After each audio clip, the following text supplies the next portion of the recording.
¿Cuándo fue la última vez que tu sueldo te alcanzó para todo lo que necesitabas el año pasado? Si la respuesta es hace tiempo, no es culpa tuya, es la inflación.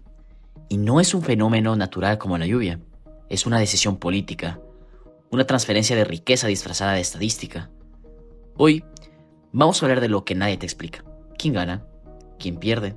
¿Y por qué en algunos países la situación se llegó a ser tan extrema que tuvieron que abandonar su propia moneda? La definición clásica es simple. Inflación es el aumento generalizado y sostenido de los precios. Pero aquí empieza el primer debate serio. Milton Friedman, el economista más influyente del siglo XX, lo resumió en una frase. La inflación es siempre y en todo lugar un fenómeno monetario. Es decir, si hay más dinero persiguiendo los mismos bienes, los precios suben. Punto. Pero eso no cuenta toda la historia. La inflación también puede venir de los shocks de oferta, como cuando el petróleo se encarece y arrastra todo lo demás, de cuellos de botella productivos o de expectativas de los agentes económicos. Entonces, ¿quién tiene la razón? Ambos, en parte, pero en Latinoamérica, la emisión monetaria descontrolada ha sido históricamente el combustible principal de incendio, y ese combustible casi siempre tiene una causa política. En el siglo XVIII, el economista irlandés Richard Cantillon describió algo que hoy sigue siendo perfectamente vigente cuando se crea el dinero nuevo. Ese dinero no llega a todos al mismo tiempo ni en la misma cantidad. Llega primero a los bancos, a las grandes empresas, al Estado. Ellos lo gastan cuando los precios todavía no subieron. Tú lo recibes al final, en tu salario, en una transferencia, en una jubilación, cuando los precios ya han sido ajustados. Este es el efecto Cantillon.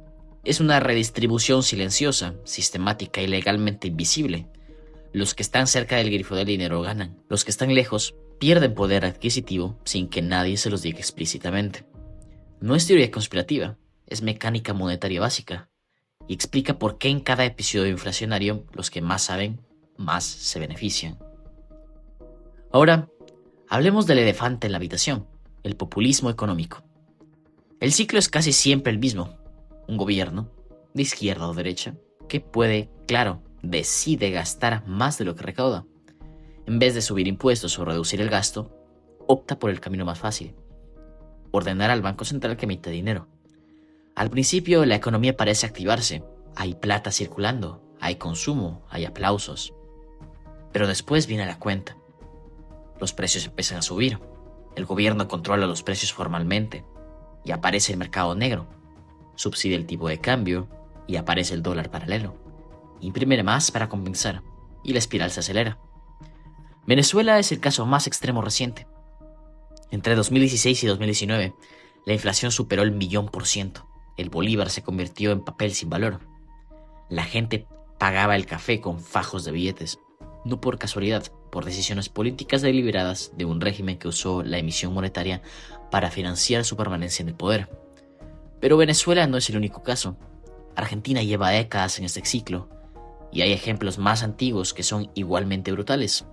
Pero no hace falta irse a lo profundo para entender el daño.